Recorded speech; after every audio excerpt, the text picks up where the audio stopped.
This is Mary Ann Martindale from the Alliance for a Better Utah, and welcome to this week's edition of the Better Utah Beat.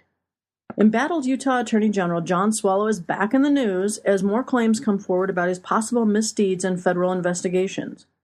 Meanwhile, his fellow Republicans are mixed in their support of his continuation as Attorney General, although the ranks of supporters appear to be rapidly shrinking. Swallow remains resolute in maintaining his fitness for office. In an appearance at the legislature last week, Swallow was overheard saying, "I'm still standing," but for those of us watching, we can't help but wonder at what cost.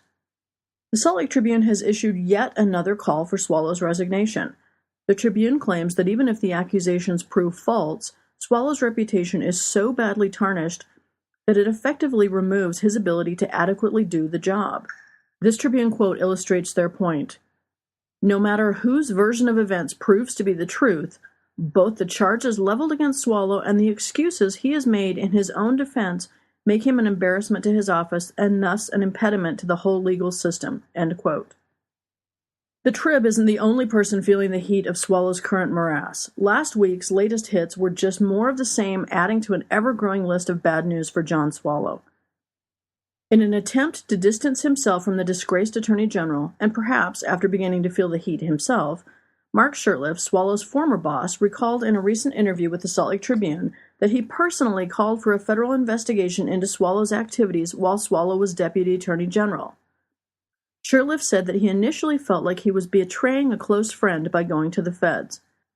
But he soon became so convinced of the need for a federal investigation that he confronted Swallow 1 week prior to the general election and told Swallow that he was going to the feds and that he should, quote, do the same as soon as possible, end quote.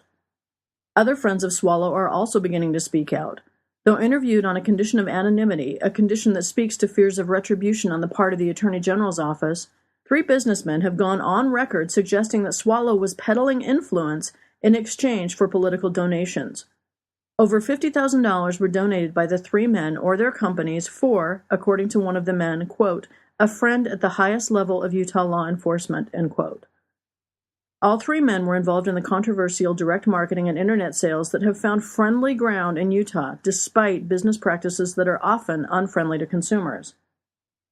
But disappointment with Swallow extends beyond the business community.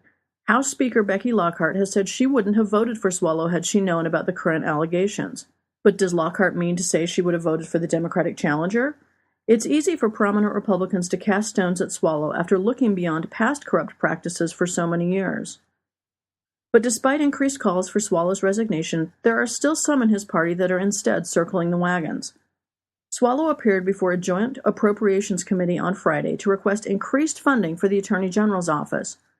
When members of the committee turned their attention to whether or not Swallow could provide the necessary stewardship over the funding given the current scandal, Senator Daniel Thatcher ruled the line of questioning out of order.